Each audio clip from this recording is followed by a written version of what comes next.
ओम सम शनिश्चराय नमः। शनि देव को ग्रहों का राजा कहा जाता है। भगवान भोलेनाथ ने इन्हें न्याय के देवता की उपाधि दी है। शनि देव को बहुत ही जल्दी क्रोध आता है। इसी क्रोध की वजह से पिता सूर्य से इनकी नाराजगी हमेशा ही बनी रहती है। इनके क्रोध से सभी बचने की कोशिश करते हैं, वरना व्यक्ति पर मुसीबतों का पहाड़ टूट पड़ता है। इसलिए इन्हें प्रसन्न करने के लिए शनिवार का व्रत रखा जाता है। व्यक्ति शनि दोष से बचने और उन्हें शांत रखने के लिए अनेक उपाय करता है। शनि कृपा से व्यक्ति को सुख और वैभव की प्राप्ति होती है। जो लोग शनिवार का व्रत करते हैं उनको पूजा के समय शनिवार व्रत कथा का श्रवण अवश्य करना चाहिए। शनिदेव व्रत कथा।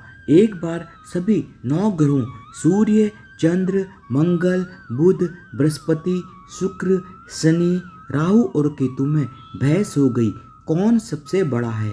आपस में लड़ने के बाद सभी देवराज इंद्र के पास पहुंच गए।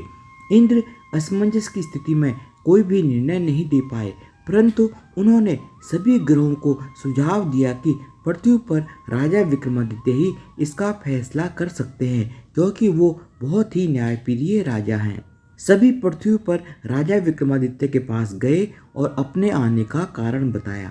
राजा उनकी समस्या को सुनकर बहुत ही ज़्यादा परेशान हो गए। उनका चिंतित होना लाजमी था, क्योंकि जिसको भी किसी से छोटा बताया तो वही गुस्सा कर जाएगा। राजा के काफ़ी सोच विचार के बाद उन्हें एक उपाय सूझा।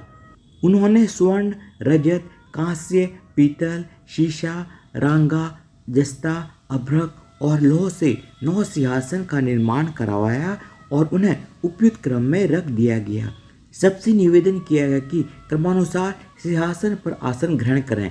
शर्त रखी गई कि जो सबसे अंतिम में सिंहासन पर आसन ग्रहण करेगा वही सबसे छोटा माना जाएगा, जिसकी वजह से शनिदेव सबसे बाद में आसन प्राप्त कर सके और सबसे छोटे कहलाए। क्रोध के आवेश में आकर भगवान शनिदेव ने सोचा कि राजा ने यह सब कुछ जानबूझकर किया है। कुपित होकर शनिदेव ने राजा से कहा कि हे राजा, तू मुझे नहीं जानता। सूर्य एक राशि में 1 महीना, चंद्रमा 2.25 महीने 2 दिन, मंगल 1.5 महीना, बृहस्पति 13 महीने, बुध और शुक्र 1-1 महीने विचरण करते हैं, लेकिन मैं 2.5 से 7.5 साल तक रहता हूँ। मैंने बड़े बड़े का विनाश किया है। श्री राम की 7.5 आने पर उन्हें जंगल जंगल भटकना पड़ा और रावण की 7.5 आने पर लंका को बंदरों की सेना से परास्त होना पड़ा। क्रोधित शनिदेव ने राजा से कहा कि अब आपको सावधान रहने की जरूरत है। इतना कहकर शनिदेव कुपित अवस्था में वहां से चले गए। समय गुजरता गया और कालचक्र का पहिया घूमते हुए राजा की 7.5 आ ही गई। तब शनिदेव घोड़ों का सौदागर बनकर राजा के राज्य में आए। उनके साथ अच्छी नस्ल के बहुत ही सारे घोड़े थे। जब राजा को सौदागर के घोड़ों का पता चला तो राजा ने अश्वपाल को अच्छे घोड़े खरीदने के लिए भेजा। अश्वपाल ने कई अच्छे घोड़े खरीदे। इसके अलावा सौदागर ने उपहार स्वरूप एक सर्वोत्तम नस्ल के घोड़े को राजा की सवारी हेतु दिया। राजा विक्रमादित्य जैसे ही उस घोड़े पर बैठे वह सरपट वन की ओर भागने लगा। जंगल के अंदर पहुंचकर वह गायब हो गया। भूख प्यास की स्थिति में राजा जंगल में भटकते रहे। अचानक उन्हें एक ग्वाला दिखाई दिया जिसने राजा की प्यास बुझाई। राजा ने प्रसन्नता में उसे अपनी अंगूठी देकर राजा नगर की तरफ चले गए। वहां एक सेठ की दुकान पर पहुंचकर उन्होंने जल पिया और अपना नाम विका बताया। भाग्यवश उस दिन सेठ की बहुत ही ज़्यादा आमदनी हुई थी। सेठ खुश होकर विका को अपने साथ अपने घर ले गया। सेठ के घर में खूंटी पर एक हार टंगा हुआ था, जिसको खूंटी निकल रही थी। कुछ ही देर में हार पूरी तरह से गायब हो गया। सेठ किसी काम से बाहर चला गया था। जब सेठ वापस आया तो हार गायब था। सेठ को लगा कि विका ने उसे चुराया है। सेठ ने विका को कोतवाल से पकड़वा दिया और दंड स्वरूप राजा ने विका को चोर समझकर उसके हाथ पैर कटवा दिए। अपंग अवस्था में विका को नगर के बाहर फेंक दिया गया। तभी वहां से एक तेली निकल रहा था जिसको विका पर बहुत ही ज्यादा दया आ गई। उसने विका को अपनी गाड़ी में बैठा लिया। विका अपनी जीप से बैलों को हाँकने लगा। कुछ समय पश्चात राजा की शनि दशा समाप्त हो गई। वर्षा काल आने पर विका मल्हार गाने लगा। एक नगर की राजकुमारी मनभावनी ने मल्हार सुनकर मन ही मन प्रण कर लिया कि जो भी इस राग को गा रहा है वो उसी से विवाह करेगी। उन्होंने दासियों को खोजने के लिए भेजा, परंतु वापस आकर उन सभी ने बताया कि वह एक अपंग आदमी है। राजकुमारी यह जानकर भी नहीं मानी और अगले दिन ही वह अनशन पर बैठ गई।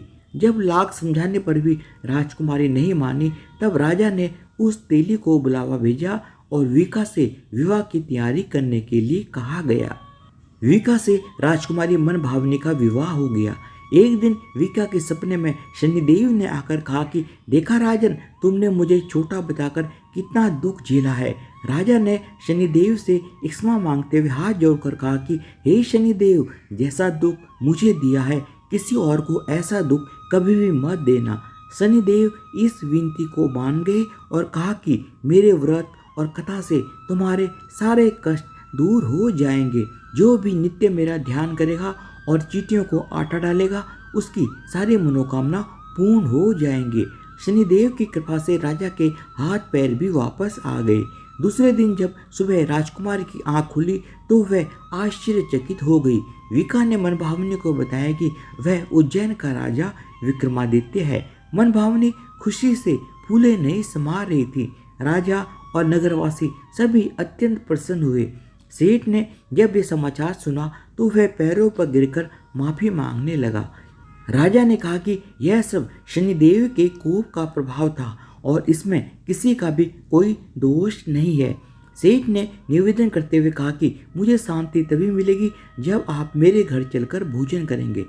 सेठ ने कई प्रकार के व्यंजनों से राजा का सत्कार किया। जब राजा भोजन कर रहे थे तभी जो खूंटी हार निगल गई थी वही अब उसे उगल रही थी।